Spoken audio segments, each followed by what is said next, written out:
Hey everybody, thanks for stopping by Gregsbeerreviews today. Let's go see what's in the fridge today.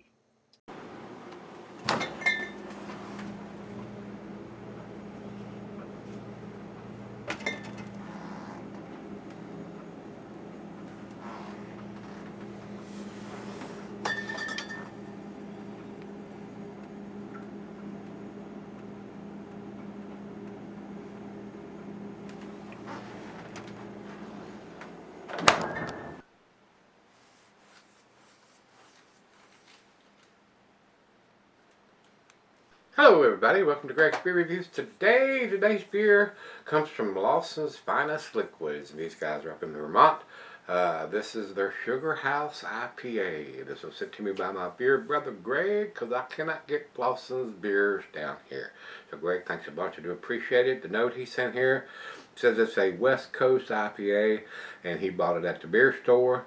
Since COVID-19, there has been a wider distribution of beer, and many once brewery-only releases can be found where you wouldn't previously find it. So maybe that's a good thing.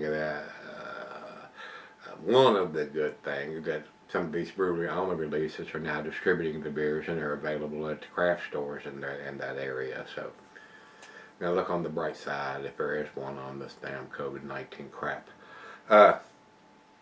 This is not a big beer, guys. It's 6.2% alcohol by volume. Over to Untapped, no IBUs, and it says inspired by the first recipe crafted in 2008 at our home-based nano brewery in Warren, Vermont. This hop-forward American IPA celebrates the Sugarhouse Brewery that is now our Wizard's Workshop for experiments and taproom-only specials. So, looking at the picture here, it doesn't look like a New England style. It looks fairly, might have a little bit of a haze to it by this picture that I'm looking at, but it's not considered a New England style, I guess. So, big 16-ounce can, and it's a printed up can. So they spent some money printing up cans. It's going to get thrown away or recycled, guys. It says here canned on March the 3rd of 2020. So, and today is the 11th of May, so we're just a tad over 2 months old. So, let's get it popped open and see what we got. Lawson's makes some tasty stuff, guys. I've had some beers sent to me, Greg, from this brewery, and maybe even somebody else, some other subscribers. And it's fairly clear, like I said. It looks a lot like the picture that I'm looking at on Untapped. Might have a slight chill haze to it, guys, but I can see light through it. I don't think it's a filtered beer. I may be mistaken on that, but it's definitely not a New England style beer as far as I can tell. So, to the nose we go. A little bit of citrusy notes, hints of a little bit of pine, and maybe a little bit of grapefruit in there. It's not off the chain in the aroma. It smells like a West Coast style to me, and that's what Greg's telling me he thinks it is. So, let's dive in. Cheers, everybody. Cheers, Greg.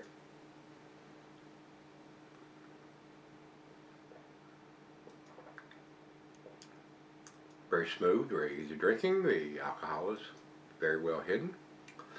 Tastes like a West Coast style beer to me, guys. Not super hop forward, just enough to let you know that you're drinking an IPA. Decent beer. Don't think it's outstanding or world class. I'm going to try to grade it as a West Coast style. But I'm sure it's a well-made beer. So if you like the West Coast style, or if you're tired of a New England style, you've been overwhelmed by that style, or just don't like it in general, maybe this is one if you can get it. Pick it up and give it a try. So I'm getting about the same thing on the taste that I was getting on the nose. Nothing is blowing me away. Ever since the New England style came out, those beers are just usually off the chain in the aroma and taste, and these are just a little more subdued than that. So it's right out of the fridge. It's cold, so let's sip on it, and we'll come back and give it a grade. All right, guys, I'm back. Been sipping on it about 45 minutes now. Tasty beer, guys. Nicely lacing is left on the glass. I'm gonna judge it for what it is, which is a West Coast style, not a New England style. I have had better West Coast style. I'll be straight up honest with you. Was a little disappointed because Lawson's usually makes some pretty tasty stuff, and this is tasty. But it's not to the world class or A+ category in my opinion. But I did enjoy it. At 6.2% would not be something that I would buy for myself or a go-to beer. Final choke.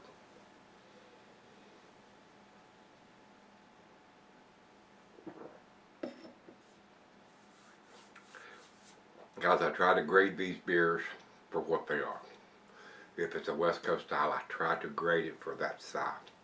If it's a New England style, if it's an East Coast style, I try to take all that into account when I'm grading the beer. To me, I'm going to go against the grade on this one and give it a better grade because they're not saying it's a New England style. It's a West Coast style beer. And as far as a West Coast style, it's A- for me. I'm going to give it that. It's got the ABV on it and it's got a canned on date on it. 90 for me, guys. A-. Over to Beer Advocate, they have it at 88, so I'm giving it a better grade than them. And over to Untapped, they have it at 3.88, which is also in their B+ range. So I'm giving it a better grade than both the sites. I'm trying to grade it for a West Coast style beer. It's not blowing my hair back and my socks off for a West Coast style, but it is a well-made beer, and I enjoyed it. Like I said, at 6.2%, not something that I would pick up for myself. It's just too low of an ABV. I like my go-to beers at 7 and above, and I've told you that hundreds of times probably over the last year and a half since I had my heart attack, and I can't have but a couple a day. But it is a very enjoyable beer. If you like a West Coast style, you're tired of a New England style, or you just prefer that style over the New England style, this is a good one. Alcohol is well hidden, nice lacing, well-made beer, got the information on it that you need. Pick it up if you can get your hands on it if you like that style of beer. So, if you've had the Sugarhouse IPA, the 2020 edition, let me know what you think. Till we meet again, let's go see what's in the fridge.